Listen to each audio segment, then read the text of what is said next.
house helps, Madam Speaker.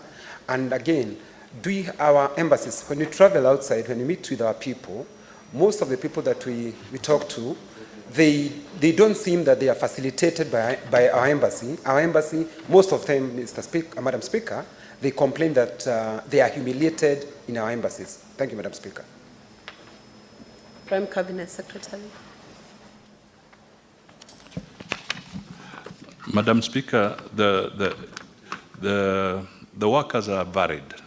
There are some that are highly skilled professionals. They range from highly skilled professionals, and we also have some that are engaged in the service sector. Some are laborers. So it's very broad. But as we said, we will, subject to the guidance that the Madam Speaker has given, we will be able to provide a background on this. The second aspect I would want to say is that we have our missions trained to give all the assistance that we can possibly give. And I can assure Kenyans that if indeed there are any incidents of what might be seen as a lack of courtesy, they are very limited. Most of the mission staff in our embassies have been very, very courteous to the Kenyan citizens abroad. Thank you. Senator Osotsi Godfrey. Thank you, Madam Speaker. Madam Speaker, allow me to thank Prime Cabinet Secretary, who is also from my county and a friend, for appearing before the Senate. I represent a county that has a problem, a major problem with what we are discussing now, Madam Speaker. And I think every year we have in excess of 12 people, cases which are reported to me. And on various occasions, Madam Speaker, I have brought questions and even engaged the Ministry of Foreign Affairs on the same. So what I would request the Prime Cabinet Secretary is if it is possible to give a breakdown of these figures per county so that we can understand the extent of the problem. Number two, in the process of dealing with this problem that is common in my county, there are occasions where we are told that some of these people travel to those countries through unregistered cartels of some recruitment agencies which are not licensed by the government. So there is every possibility that those who die and they were taken there by these recruitment agencies, possibly the government does not have their data. So what is the ministry doing about this?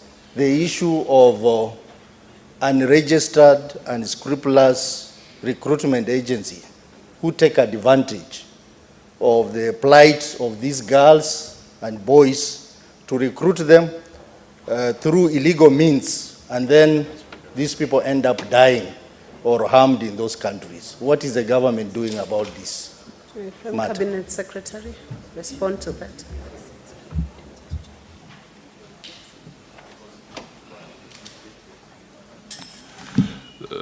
Thank you, Madam Speaker.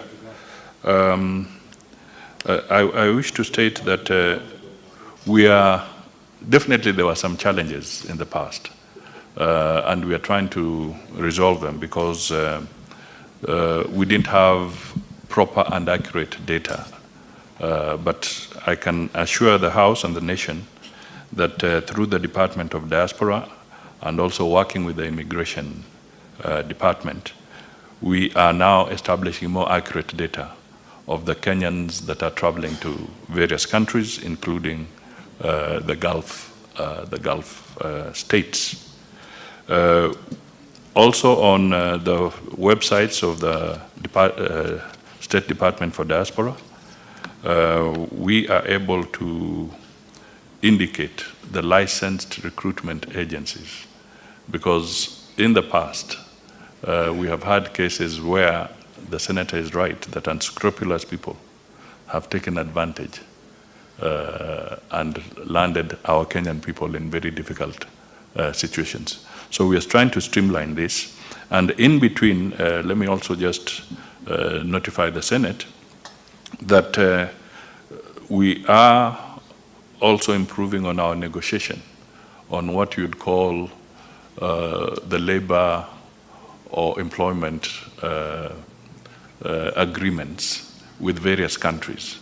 And we are making them much better, much more refined, so that the safeguards can be provided for our Kenyans. And the classic example now is in Germany, where we are just about to conclude an agreement of a labor framework or employment framework, and we are refining even those that relate to the Gulf and other states.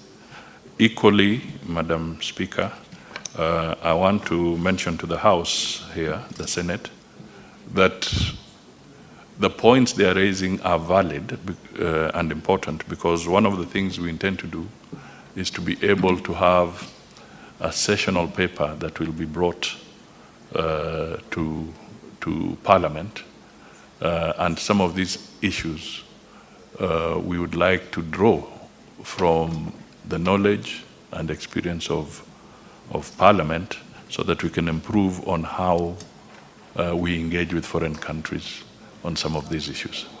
But we are making steps to change the situation. Okay, thank you. Senator George Mungai Bogwa. Thank you, Madam Speaker. I would want the Cabinet Secretary to tell this House how far the operationalization of the Migrant Welfare Fund has reached. Thank you. Cabinet Secretary.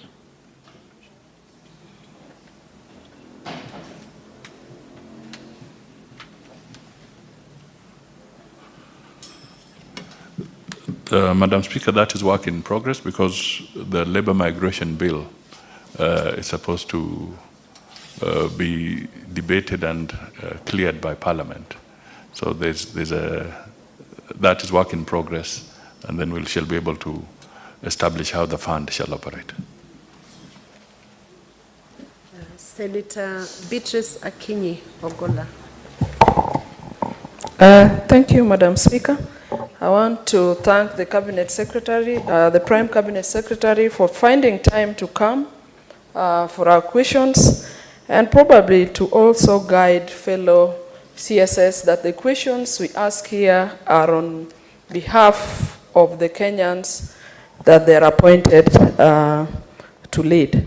My question to the Prime Cabinet Secretary is, Madam Speaker, why does it take the embassy sometimes a long time to respond to the distress calls of Kenyans, especially in the Gulf, taking into consideration, Madam Speaker, that the government is capable of tracing the details of Kenyans as they exit and as they enter those countries at the immigration points? Thank you.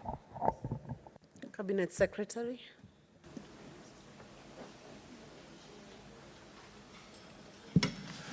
Madam Speaker, as I said,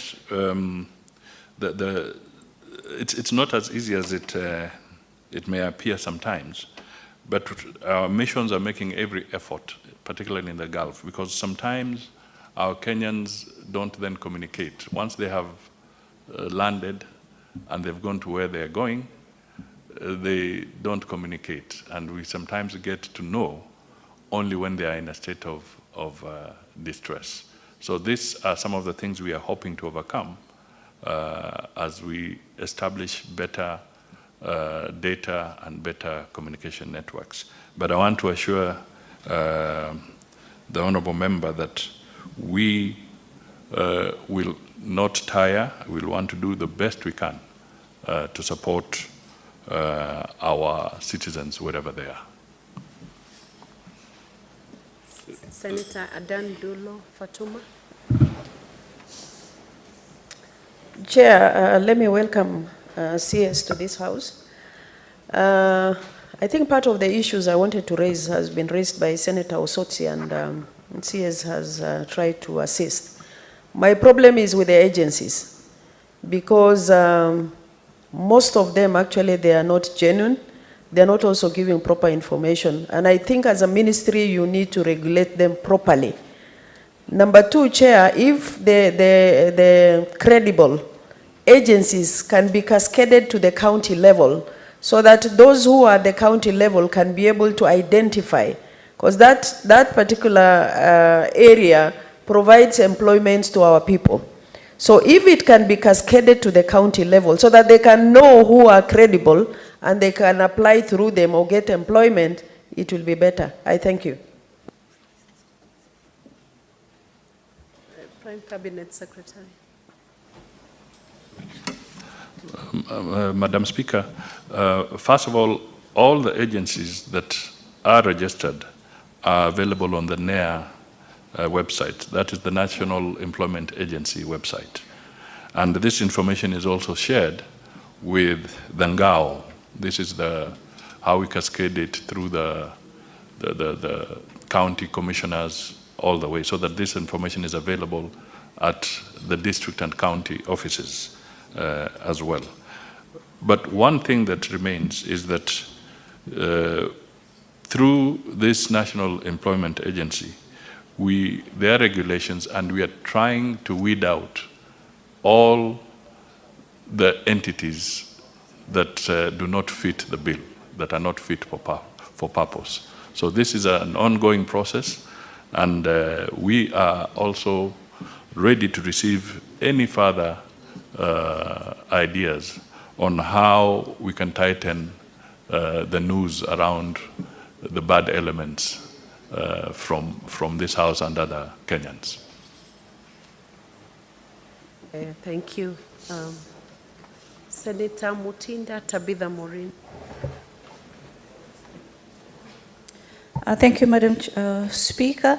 Let me start appreciating the Prime Cabinet Secretary for the good job that we've been doing as far as digital literacy is concerned through ICDL. I take this opportunity to appreciate you. Also, just to inform you that I'm the owner of the labor migration management bill that you've just mentioned. It's my bill, and we can be able to work together to solve these issues. Two questions that I have. What MOUs currently do you have in your office with the Gulf countries where our people are working? And are there any rescue centers in these particular regions? Thank you, Madam Chair. Nabu Cabinet Secretary.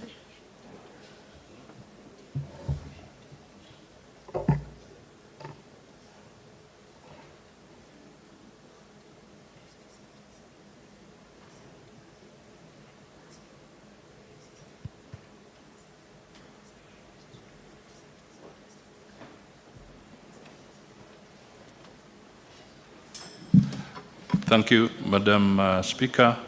19 MOUs are being negotiated as we speak. We are quite advanced with Qatar, United Arab Emirates, Saudi, and we have a few rescue centers.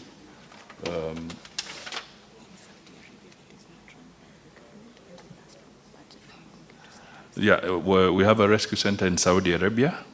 And the other one, Madam Speaker, is that we are looking for resources.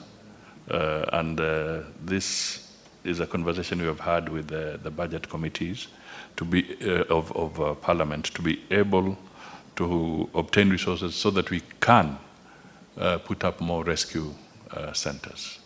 That is one of the biggest challenges that we face. But once we have sufficient resources, we shall roll out a few rescue centers. Thank you. Senator Mogeni Eric Okongo. Thank you, Madam Speaker. I also want to thank the Prime Cabinet Secretary for appearing before the Senate to respond to the questions posed to the ministry. Madam Speaker, I want to write on the questions that was asked by Senator Alwali and ask a supplementary question. And I want to make a disclosure that I did raise this matter before the Prime Cabinet Secretary, so he's aware, and I thank him for having accepted to receive me when I went to raise this question. The case of Joshua Mankone Amenya, held up in Somaliland. Could the Prime Cabinet Secretary give us an update whether there has been any progress to secure the freedom of this Kenyan held in Somaliland? And two, just a clarification on the response by the CS. He says that Kenyans are attracted to work in the Gulf states because those countries provide high economic prospects for Kenyans. Could the CS kindly give us a breakdown on earnings for Kenyans who work in the construction industry, agricultural industry, and the domestic workers? How much do they earn in those countries? Thank you. Prime Cabinet Secretary, can you respond to that? Thank you, Madam Speaker. I must state that on the issue of the level of earnings, that is data that would require a little more time to obtain. We may not get the precise, but we may try to get the range, the salary brackets, and then we can also avail that. On the issue of Joshua Makone Amenya, I wish to state that indeed it is true that the Honorable Senator did see me in the office with our other citizens, senior citizens like Chief Justice David Maraga and the family, the parents of Mr. Amenya and also his wife. And I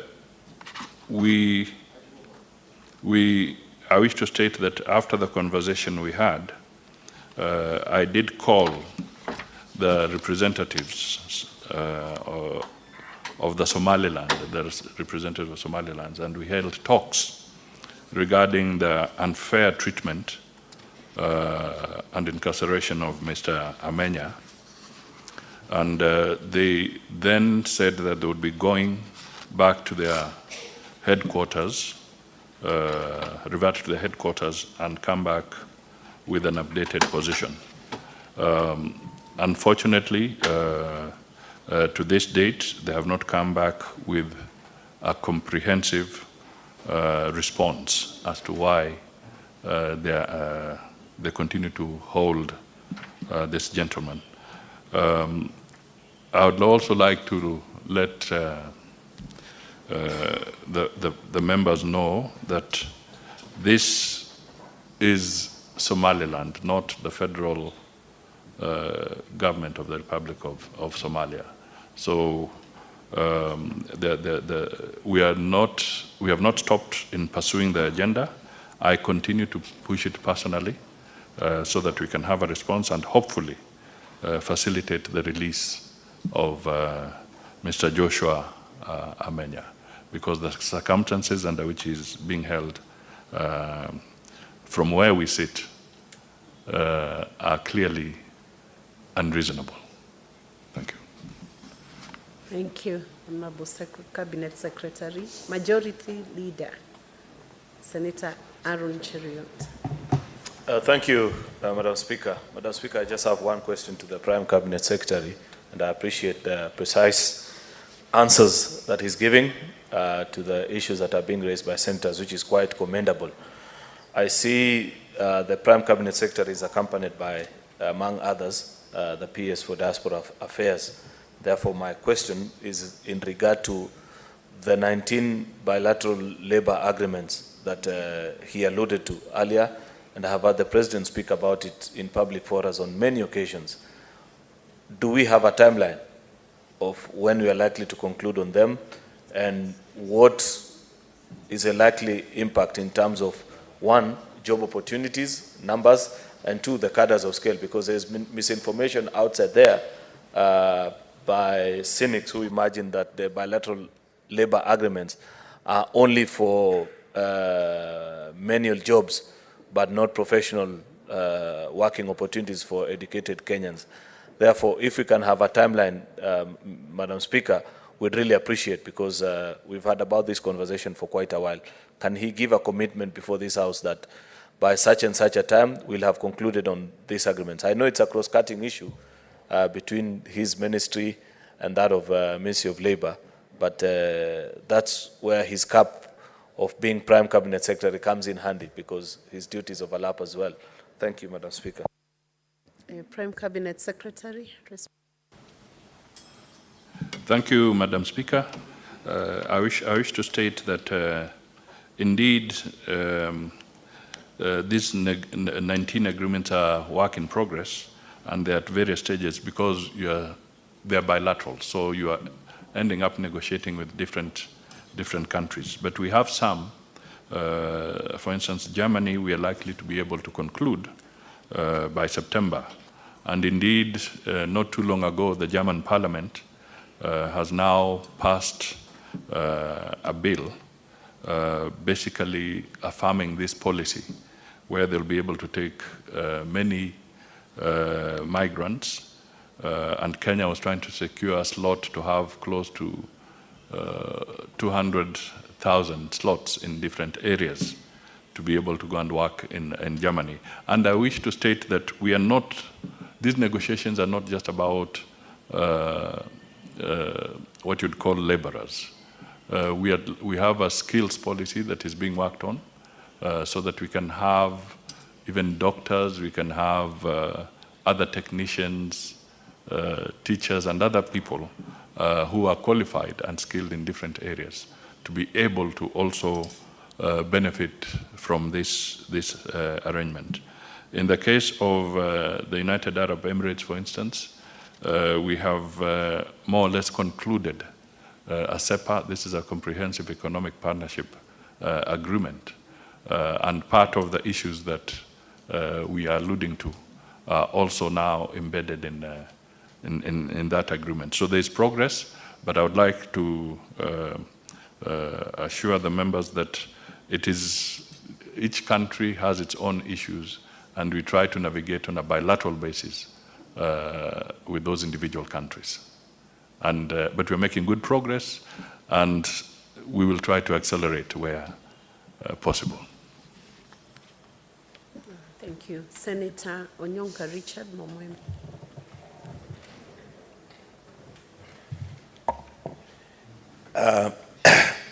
Thank you, Madam Speaker.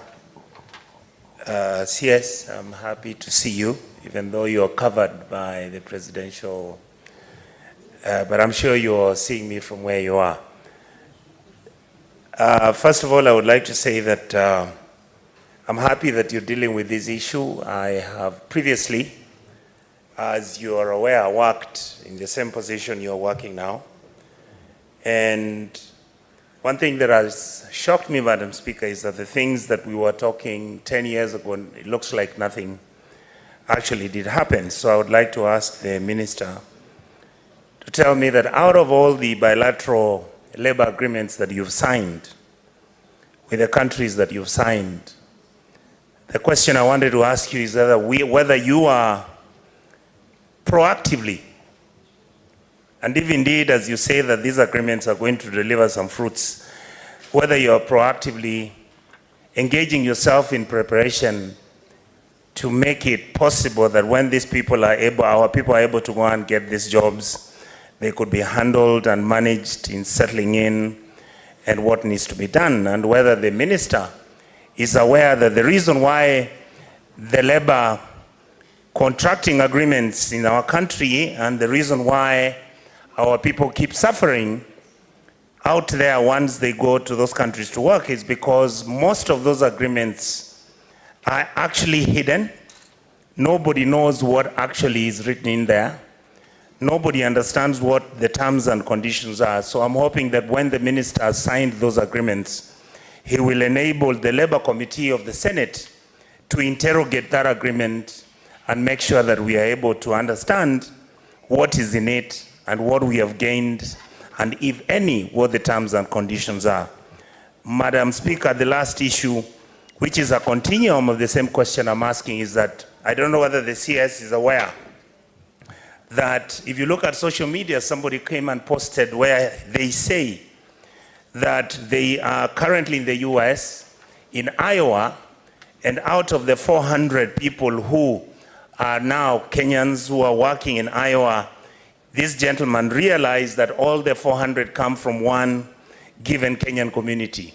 The question I wanted to ask the minister is whether he's aware that his government is recruiting individuals according to their tribes and shipping them over to whichever country they are going to work, and whether he is trying to solve that problem given the fact that Kenyans are expecting equity and fairness when these opportunities come, particularly given that many of us in the Senate represent the county governments. Can the minister promise this House that when those positions come out and they're going to be distributed to Kenyans, particularly those ones that are targeting certain areas, that all our 47 counties are going to be included, and they will also get the small cake of whatever that the government is trying to bake? Thank you, Madam Speaker. Prime Cabinet Secretary. Thank you, Madam Speaker. First of all, I want to state that one of the things we want to pursue in government, and even in the Ministry of Foreign Affairs, is an open government policy. By open government policy means that we do not intend to hide any information. We want to share information with Kenyans. They're entitled to it. And therefore, when we conclude any MOUs, they shall not be hidden, they shall be made available to the relevant committees of Parliament. And as I said, Madam Speaker, is that one of the things we are also planning to do, to bring before Parliament, is a sessional paper to have our members deliberate and guide appropriately on Kenya's foreign policy, foreign and diaspora policy. Because all along, this has been confined to the executive, documents are confined to the executive. We want, for the first time, a comprehensive discussion on Kenya's foreign policy. And some of these issues, I'm sure, we will benefit, that document will benefit immensely, or be enriched immensely from the wisdom of Parliament. The second thing that I want to emphasize is that these recruitments have been largely private sector driven. They have not been government driven, but the government will not entertain an ethnic driven arrangement when getting people opportunities outside the country. Madam Speaker, some issues are historical, and we all know them. For instance, and my brother, the senator, is very vast in this. He knows that if you went to Minnesota today in the United States, because of historical purposes, you're likely to find a certain inclination of Kenyans, because there were those who broke the ground in that area, and they tend to then invite more and more to come. If you went to LA and Atlanta, you'll also find a similar pattern. So there are some aspects that were there because the pioneering Kenyans who went there earlier laid ground for a number of other Kenyans to join them. So it is not a deliberate policy of government to pursue that. But thank you for highlighting that, so that as we reflect on these opportunities, we remain national in outlook. Thank you. Thank you, Honorable Cabinet Secretary. Senator Ekomwa James Lomenen. Thank you, Madam Speaker. I would want to ask this question to the Prime Minister. Is the Prime Minister aware of the Ethiopian military who have infiltrated a place called Anona in Sololo sub-county in Marsabit? Senator Lomenen, you know there is a cardinal principle. When you are asking for questions, there must be an offshoot of the primary, the principal question that brought the Cabinet Secretary here. Is your supplementary question in line with that policy? Yes. How? In infiltration of Ethiopian military in Sololo sub-county in Marsabit. I would guide you to phrase that question, give it to the Secretariat, and give an opportunity to the Prime Cabinet Secretary to come and substantively respond to such a crucial and important question. It does not emanate from the data he's dealing with, those Kenyans working in the Gulf. The original question, consult Senator Halwale. He will give you the primary question that was asked. Thank you. Okay, thank you. Senator Mwinyi Haji Mohamed Faki. Asante Speaker kwa kunipa fursa hii. Kwanza nimpongeze waziri kwa taarifa aliyotoa. Mheshimiwa Speaker, niko na swali moja ambalo limegawanyika pande mbili. Kwanza, je, serikali inajua kwamba Mkenya kwa jina la Stephen Bertrand Munyako, passport number A353019, kwa sasa yuko Saudi Arabia na anatarajiwa kunyongwa ama kuuawa kupitia kwa hukumu ya kifo mnamo tarehe 26 mwezi huu wa 7, na ni jambo gani ambalo serikali ya Kenya inafanya kuhakikisha kwamba maisha ya Mkenya huyo ambaye alikuwa ameshtakiwa na makosa ya kuua bila kukusudia yameweza kuokolewa na vile vile pia kurudi Kenya kujiunga na familia yake ikiwa mama yake na pamoja na Wakenya wengine. Mheshimiwa Speaker, swala la pili ni kuhusiana na Mkenya mwingine kwa jina Nixon Daudi Mwango ambaye alihukumiwa na kwa sasa ameachiliwa, lakini bado yuko katika jela mjini Riyadh, Saudi Arabia, kwa makosa ambayo pia mahakama haikumpata na hatia, lakini anatarajiwa kurudi kurejeshwa nyumbani kwa sababu ya kumaliza kesi hiyo. Na mwisho, Mheshimiwa Speaker, you should only ask 2 questions maximum. Zinalingana, Mheshimiwa Speaker. Let him respond to those 2, Senator Faki. I have 5 more senators Thank here. you, thank you, Madam and Speaker. We need to move to the next Thank question. you, Madam Speaker. Prime Cabinet Secretary, please respond to that. Thank you, Madam Speaker. Yes, we are aware of the case of Stephen Bertrand Munyako, who was incarcerated on a case of manslaughter in Riyadh, and I wish to state that a few weeks ago I did write officially to the Foreign Minister of Saudi Arabia,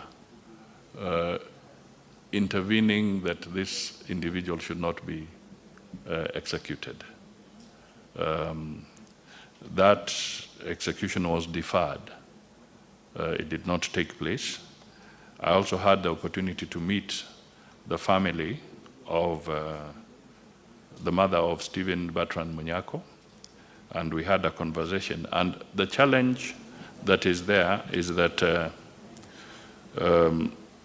there is a proposal that is being mooted by the family of the person who died, that they be compensated to the tune of 150 million, equivalent of 150 million Kenya shillings.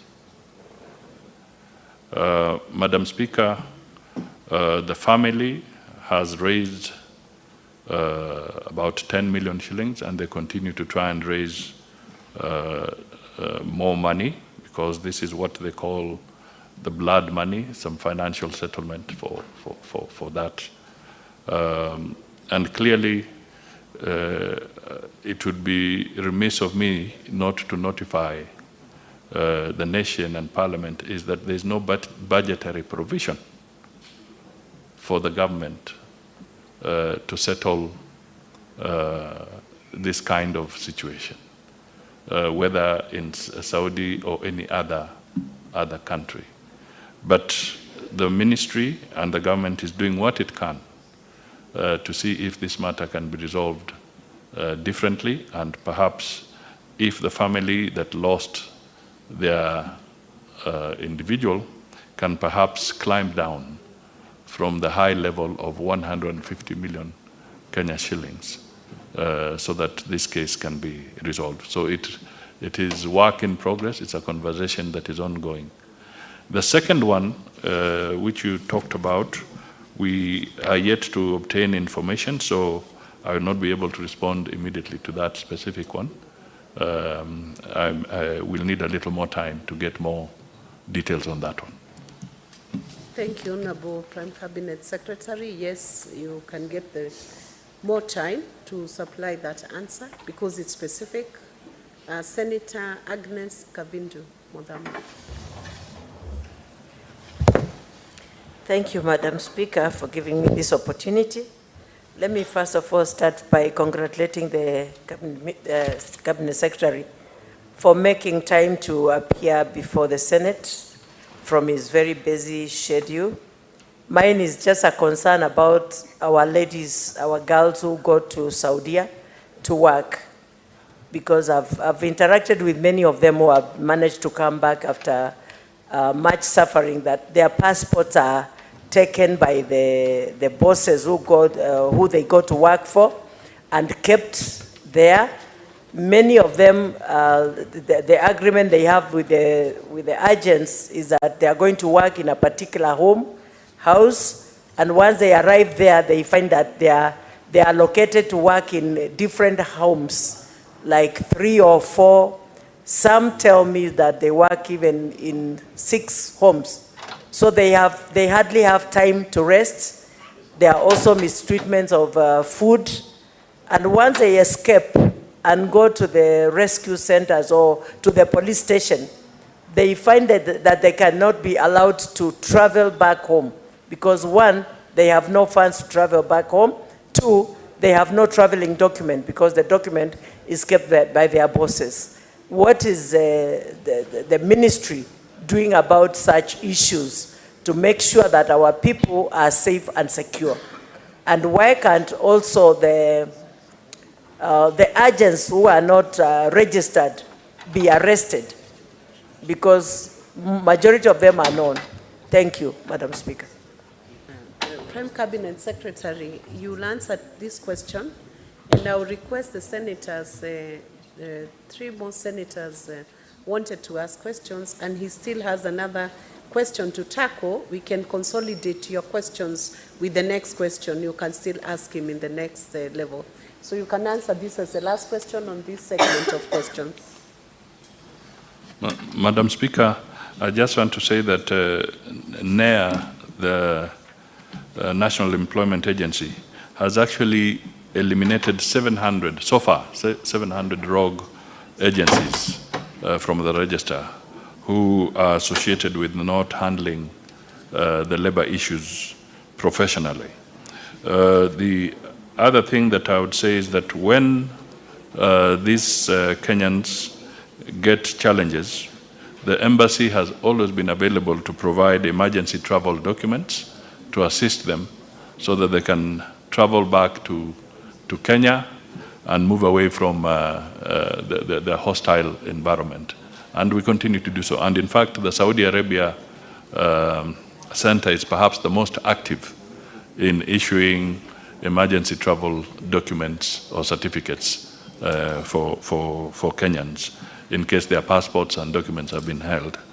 The final point I would just like to say on this one is that the unfortunate side is that sometimes it's the fewer cases, bad cases that tend to cloud the actual picture. But in reality, 90% of the workers, particularly the ladies, when they come to Kenya for a short break, they go back to the same venue. So the mistreatment, and we are not downplaying it, but we are trying to rein in so that that mistreatment can come to an end. And these are the areas that we want to refine as we negotiate our bilateral agreements. Thank you. There is one more question from Senator Boni Halwale, so that we can close his section of questions. Make it short and precise. Yes. Madam Speaker, the government of India, Philippines, and Indonesia have labor and social protection bilateral agreements with these Gulf states. And as a result of that, Madam Speaker, their workers who are there are better paid than Kenyans doing a similar piece of work. Could the Cabinet Secretary undertake to table in this House, in the shortest time possible, such bilateral agreement so as to protect our young people who are being paid 30,000 shillings as housemaids, when those ones from the other countries that I've spoken to get 3 times as much? Prime Cabinet Secretary. Thank you, Madam Speaker. I can state 2 things. One, we will not hesitate whatsoever once the bilateral agreements have been signed. We, as I said, we want to pursue a policy of open government. We will be ready to share those with the Parliament, so we shall not have a challenge on that score. The second aspect, which is important, and I think I take it as an input from the Honourable Senator, is that our negotiating skills, even for the recruitment agencies and others, should be stepped up so that we can have more comparative, fairly more reasonable and comparative agreements being negotiated. So we should not negotiate ourselves short when we are negotiating for Kenyans. I take that positively. Thank you. Thank you. That brings us to the end of this question. I now call upon the Senator for Kisumu County, Senator Professor Tom Ojienda, to take up and ask the question he had brought, question number 040. Thank you, Madam Speaker. Question number 040 addressed to the Prime Cabinet Secretary and Cabinet Secretary for Foreign and Diaspora Affairs is in 4 parts, Madam Speaker. Could the Cabinet Secretary outline the obligations of the government to Kenyans in the diaspora who face arrest, detention, and deportation, and highlight any diplomatic agreements entered into with other countries on the applicable protocols? Part B, what protocols has the government of Kenya established for readmitting deportees into the country? And could the Cabinet Secretary provide a list of Kenyans deported back to the country since 2010, stating reasons for each case where a deportee was refused admission? Thirdly, how does the Ministry of Foreign and Diaspora Affairs handle complaints and reports of human rights violations against Kenyans in the diaspora before, in the course of, and after detention and deportation? And could the Cabinet Secretary disclose the number of Kenyans who have died in detention, and also provide details of all court cases initiated by Kenyans regarding such? Lastly, what measures has the government put in place to safeguard dependents and property left behind by deportees? And could the CS also explain the initiatives taken by the government to facilitate the integration process for the deportees? Thank you, Madam Speaker. Prime Cabinet Secretary.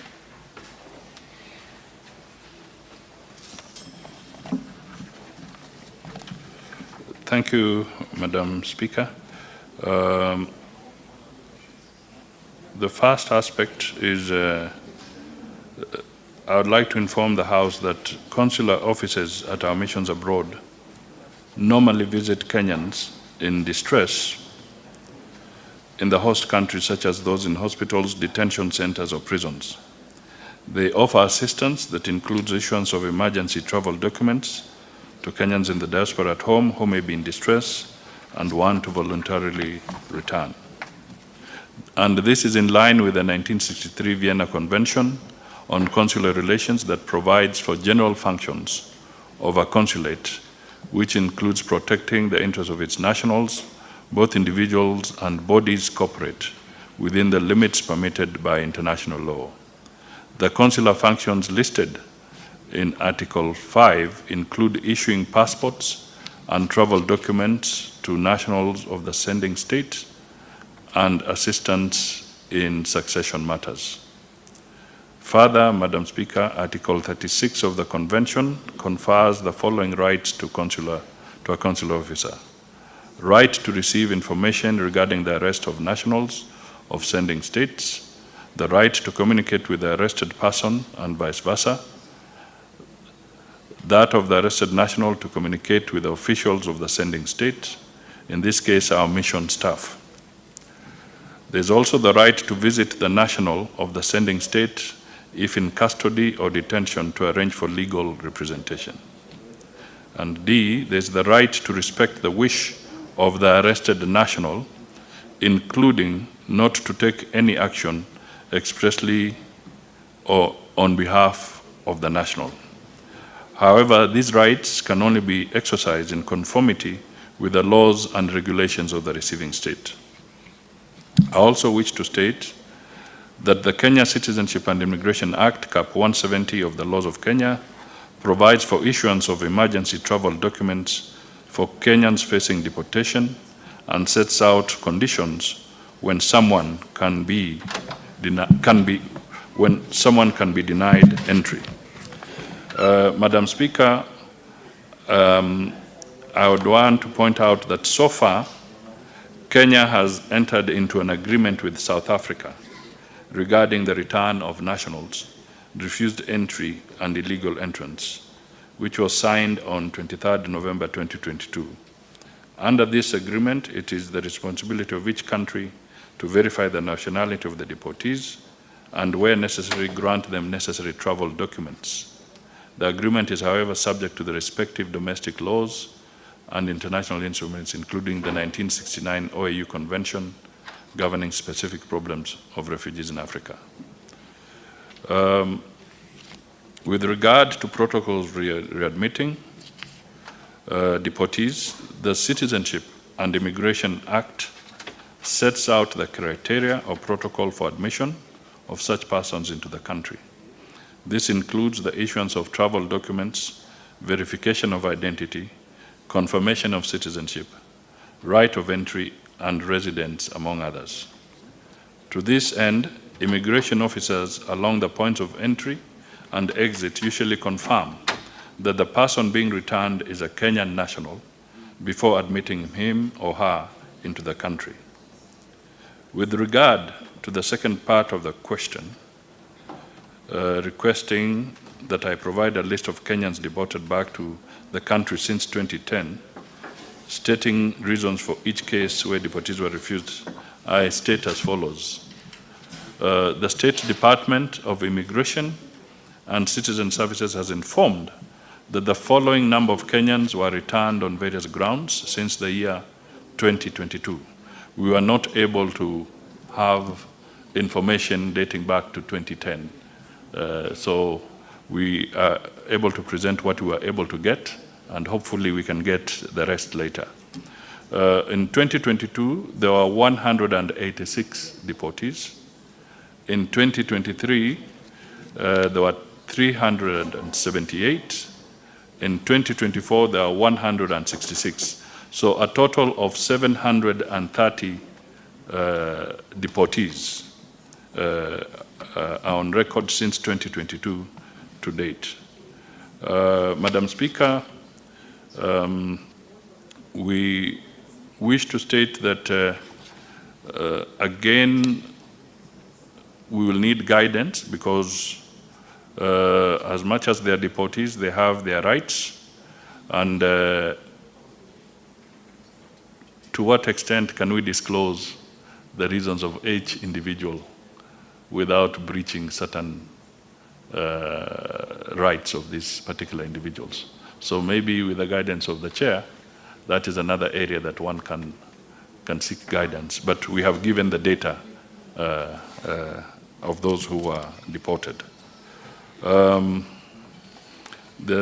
third aspect is how does the Ministry of Foreign Affairs handle complaints and reports of human rights? In this regard, I wish to state that Kenya recognizes the sovereign right of any nation over their territory, and in managing their internal affairs, including admission and stay of persons in their territories, it is the duty of every Kenyan, therefore, to obey the laws of the receiving country. The protection of human rights is governed by the international human rights laws, which include the Universal Declaration of Human Rights, the International Convention on Civil and Political Rights, and the International Covenant on Economic, Social, and Cultural Rights, and the International Convention against Torture and Inhuman, Cruel, or Degrading Punishment, among others. The exercise of powers over nationals of another state thus should be within the confines of international law. The ministry receives sufficient reason, when the ministry receives sufficient reason to believe that the rights of a Kenyan national could have been violated, the following are some of the measures we take. A consular officer undertakes a visit to the affected person to provide a report on the circumstances surrounding the matter. The ministry may also consider dispatching a diplomatic note to the concerned state's mission, requesting to be furnished with information regarding the circumstances surrounding such violations. Where the evidence is overwhelming and no response is received from the host state, the ministry may issue a demarche where the highest-ranking diplomatic representative, ambassador or high commissioner, or charge d'affaires is summoned by the Ministry of Foreign and Diaspora Affairs and issued with a protest note requesting action. Similar action is undertaken through the Kenya mission in the capital of the country in question, where our ambassador or high commissioner or charge d'affaires presents the displeasure of the Kenyan government on the same and delivers a protest note. The ministry may also consider dispatching a special envoy or other high-ranking official from the capital to appeal or intervene with the host state.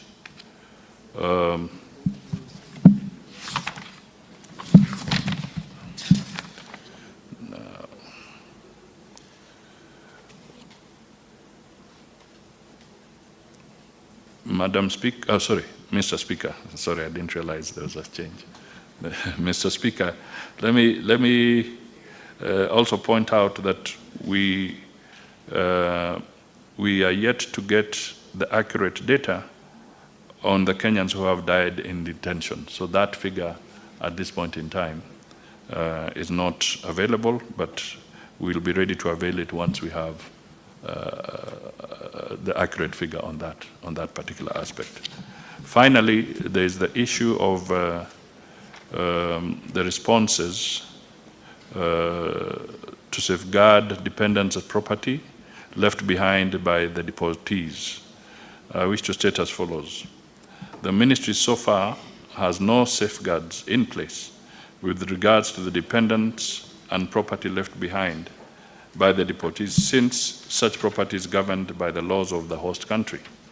However, there are other channels available for pursuit of such as a follow-up with the authorities through diplomatic channels, if such a matter is brought to the ministry's attention. Equally, where necessary, our missions abroad may pursue the matter through umbrella diaspora associations for knowledge of such cases and what steps could have been taken within the confines of the laws of the host country. Unfortunately, for some Kenyans, and in the advent of information and data protection, those who are arrested or are in conflict with the laws sometimes request prison authorities not to notify the embassy or any family members. Lastly, this is binding to the mission since it is in line with Article 36 of the Vienna Convention that requires consular services to refrain from taking action on behalf of the person in prison or detention or custody if such person expressly opposes such actions. The deportees, once verified to be Kenyan citizens, are released back into the country unconditionally. Thank you. Thank you, Prime Cabinet Secretary. Senator Ojenda, one supplementary question, if you have, because we really don't have time. We're running out of time.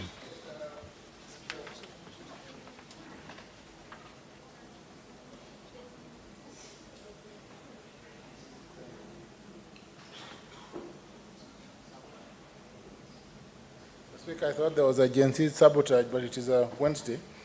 Mr. Speaker, I am satisfied with the responses by the Prime Cabinet Secretary, and as a student of international law and diplomacy, I will reach out to the CS to clarify some of the data that he has alluded to. I am satisfied and I have no follow-up question. Thank you, Mr. Speaker. Thank you. Senators, we really are running out of time, and with your indulgence, I will have to cut this session short because the other two cabinet secretaries are already here, they've arrived. So I will only allow two supplementary questions, one from Senator Mo Fire and the other from Senator Juma Issa Boy. And please be very brief and one question only. Please go straight to your question. Thank you, Honorable Speaker. I want to revisit the concerns of my senior Senator Lwale on the issue of not having clear data of Kenyans abroad. Should not arise because our immigration department that clear people to travel at the airport should have the data. Honorable Cabinet Secretary, do you collaborate with the sister ministry for that matter, the immigration department, so that maybe you can share those data? Thank you, Senator. Senator Issa Juma Boy. Asante sana Mheshimiwa Spika. Swali langu nataka kurudia tena kuhusu wafanyaji kazi ambao wanafanya kazi Arabuni, Saudia. Mheshimiwa Waziri, hapa mimi kama senator wa jimbo la kaunti ya Kwale, kuna shida kubwa sana katika kaunti yangu. Kwa sababu wafanyaji kazi ambao wanafanya kazi kule Saudia, kila baada ya miezi miwili, miezi mitatu, Mheshimiwa Waziri, utakuta kwamba kuna maiti yanakuja Kwale. I'm telling you. Juzi miezi miwili iliyopita kuna mwanamke mmoja kwa jina Senator, yes, nilitoa agizo kwamba uende moja kwa moja kwa swali lako. Ndio hilo naenda. Uliza swali. Unajua Mheshimiwa Spika, hadithi mingi hatutaki, uliza swali. Unajua saa nyingine mtoto mdogo ataka kuzungumza aseme baba anaza kidogo dogo ndo ataongea. Uliza swali tafadhali Senator. Asante uliza swali. Asante. Sasa Mheshimiwa Spika, kuna dada yetu mmoja kwa jina la Zuhura Swaleh Mwabege. Zuhura Swaleh Mwabege alikuwa akifanya kazi Saudia, aliuawa mwaka jana mwezi wa Disemba. Huyu dada kwao ni Magaoni, sub county ya Msambweni. Aliuliwa na mpaka saa hii familia yake haijapata kwa nini aliuliwa. Embassy yetu ya kule, Mheshimiwa Waziri, mimi nakemea sana, si kama kwa ubaya. Hii embassy yetu ambayo iko Saudia, tunataka iamke ifanye kazi. Hawa watu wanaofanya kazi kule wanakufa, wakiletwa hapa hakuna sababu wanaambiwa mtu amekufa kwa nini. Na embassy yetu iko kule kuwakilisha watu wetu. Faida ya kuwa na embassy kule ni nini? Mpaka sisi viongozi tupige kelele, tupige masimu, tuulize ndio maiti ziletwe. Mheshimiwa Waziri, nakemea sana embassy yetu. Na kama nasema urongo, waseneta wenzangu watasema kweli. Ni kweli si kweli watasema Mheshimiwa. Wanakufa na hatupati sababu kwa nini. Sasa hii huyo mama amefariki ni mwezi wa 4. Familia yake mpaka leo hajajua aliuliwa kwa namna gani. Maiti ililetwa mwezi wa 3 tukazika huko nyumbani.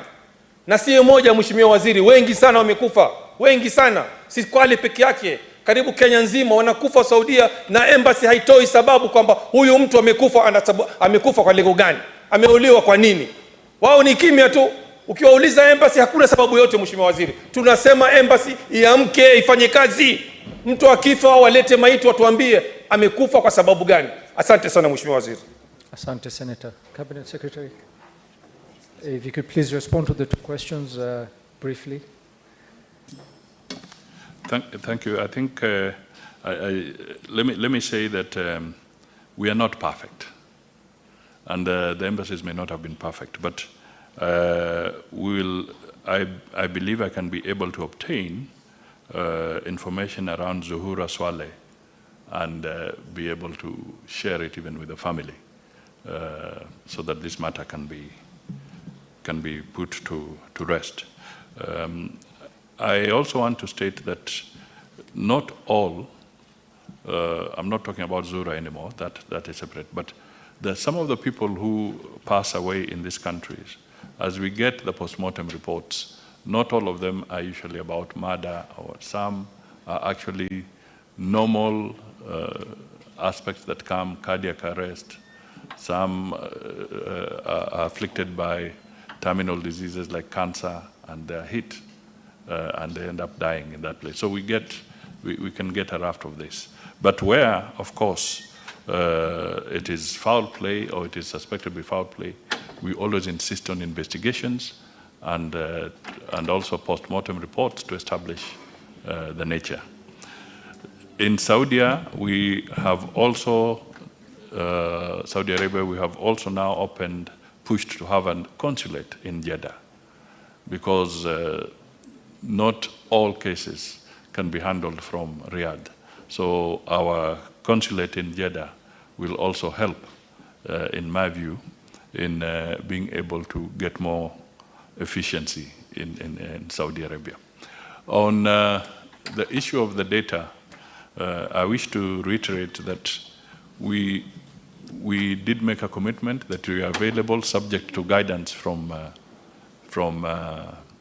the Speaker, because there are issues of data protection, and we want to safeguard that, because Kenyans are entitled to their privacy, and if they are traveling, it would be unfair for me to just table names and say so-and-so, the son of MUDAVADI, the son of so-and-so has traveled, and you're making it public without recognizing that they are entitled to their privacy. So we need to be careful as to how we release this information. Thank you very much, Prime Cabinet Secretary, for attending today's session, and thank you for the answers that you've given. At this point, I think we are going to give you leave, and maybe just to mention that we should continue these types of interaction. The questions that are the issues that are brought up to the Senate are usually issues from the public, and they usually demand for these answers. So we hope that we'll have more interaction with you in the future. Thank you very much. And we wish you all the best in your duties, sir.